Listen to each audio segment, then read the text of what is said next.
কোন তারা খসে গেল, আকাশ কি সে খবর রাখে? আমিও ঝরে গেলে কোনো অচেনা বাকে, বুঝবে তারা নয় আকাশ ছিলাম। সে কথা তখন তুমি বলবে কাকে? রয়েছে সালমান হাবিব ভাইয়ের সাথে। সালমান হাবিব ভাইয়ের 4টা বই আসছে। আমি আলাদাভাবে বইয়ের নাম বলবো না, কিন্তু আমি প্রশ্ন জিজ্ঞেস করবো বই থেকে। প্রথমে যেটি জানতে চাই, আমারে ভুলে যাইয়েন না, আসলে আপনি কাকে বলেছেন এটা? এটা একটা সামগ্রিক অনুভূতির কথা, শুধুমাত্র একা সালমান হাবিবের কিংবা আপনার ব্যাপারটা তা না। আমরা যখনই কোনো মানুষের মায়ায় পড়ি, যখন কোনো মানুষের সাথে আমাদের প্রীতি জমা হয়, আমরা চাই যে সেই মানুষটা আমাকে মনে রাখুক, সেটা আমার অবর্তমানে হোক বা বর্তমানে হোক। ওই জায়গা থেকে যেন প্রত্যেকটা মানুষই তার প্রিয় মানুষদেরকে বলে যে আমারে ভুলে যান। আপনার প্রিয় মানুষ কি এখন আছে? আপনিও তো আমার প্রিয় মানুষ, নাকি আপনি দাবি করতে চান যে আপনি আমার অপ্রিয় মানুষ? আচ্ছা, যাই হোক, এরপরে একটা আমি যেটা জানতে চাই সেটা হচ্ছে, আমি তার নিদারুণ অবহেলা। আপনি আসলে কার অবহেলা? এই যে খানিক আগে আপনি যে যাই হোক শব্দটা বললেন, এই শব্দটা একটা হচ্ছে অবহেলিত শব্দ আমার মনে হয়। আমি এখন এই মুহূর্তে অবহেলিত অনুভব করলাম। আপনি যাই হোক বলে যে প্রসঙ্গ পরিবর্তন করলেন, মনে হলো আমাকে আড়াল করে রাখলেন। এই মুহূর্তে আমি আপনার অবহেলা। আচ্ছা, এই বইয়ের একটু বিষয়বস্তুটা আমি একটু জানতে চাই, যে আসলে কোন প্রেক্ষাপট থেকে এটা লেখা? এটা না, শুধু আমার প্রত্যেকটা বই আসলে যাপিত জীবনের নানান সুখ দুঃখ হাসি আনন্দ, যাপিত জীবনের যত অনুভূতি থাকে, আমরা প্রাত্যহিক জীবনে যে সকল অনুভূতির ভেতর দিয়ে যাই, সেগুলোর শব্দবন্দি মলাট বোধহয় আমার কবিতার বই। দূরের মানুষের কেন ডাকনাম থাকবে না?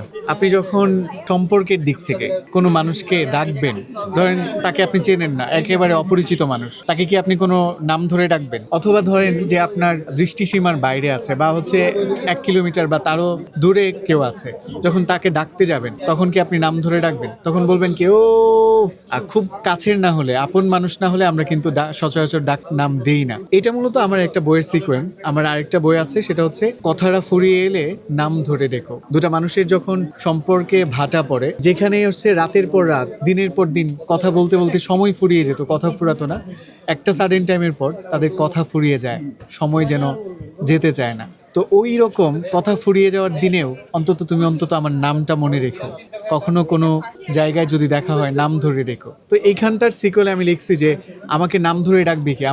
আমি তো এক দূরের মানুষ, আর দূরের মানুষের কোনো ডাকনাম থাকে না। আজ তার মন খারাপ কার, আপনার নাকি অন্য কারোর? এটা ওই যে সামগ্রিক অনুভূতি, প্রত্যেকটা মানুষ। ডিপ্লোম্যাটিক আনসার না, ডিপ্লোম্যাটিক আনসার না, কবিতাগুলো লেখাই হয়েছে। আপনি দেখেন, গল্পের ক্ষেত্রে হয়তো জীবন থেকে নেওয়া হয় একটা নির্দিষ্ট মানুষের জীবনের ঘটনা, আর কবিতার ক্ষেত্রে হয় কি, অধিকাংশ এই যে দুঃখটা আপনি এখানে পড়বেন, যে সুখটা উচ্ছ্বাসের স্মৃতিটুকু আপনি এখানে দেখবেন, এটা মনে হবে যে এটা আমাদের দুঃখ, এটা আমাদের হাসি আনন্দ। এই যে যেমন এইখানে আছে যে কোন তারা খসে গেল, আকাশ কি সে খবর রাখে?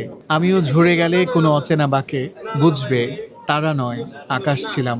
সে কথা তখন তুমি বলবে কাকে? যেহেতু 4টা বইয়ের গল্প আমরা অন্যভাবে শুনলাম, 4টা বই কোথায় আসলে আপনার কাছ থেকে পাওয়া যাবে, এক? আর দ্বিতীয়ত হচ্ছে, এর পরবর্তীতে আমরা আপনার কাছ থেকে আর কি পাবো? 4টা বই পাওয়া যাবে অমর একুশে বইমেলার পুনশ্চ স্টলে। স্টল নাম্বার হচ্ছে 936, স্টল নাম্বার 936। এরপর আমার আরেকটা বই আসবে, সেই বইটার নাম হচ্ছে অধিকার হারিয়ে গেলে আমিও সেই অতিরিক্ত মানুষ। ভাইয়া, অসংখ্য ধন্যবাদ, মুগ্ধ হয়ে শুনছিলাম।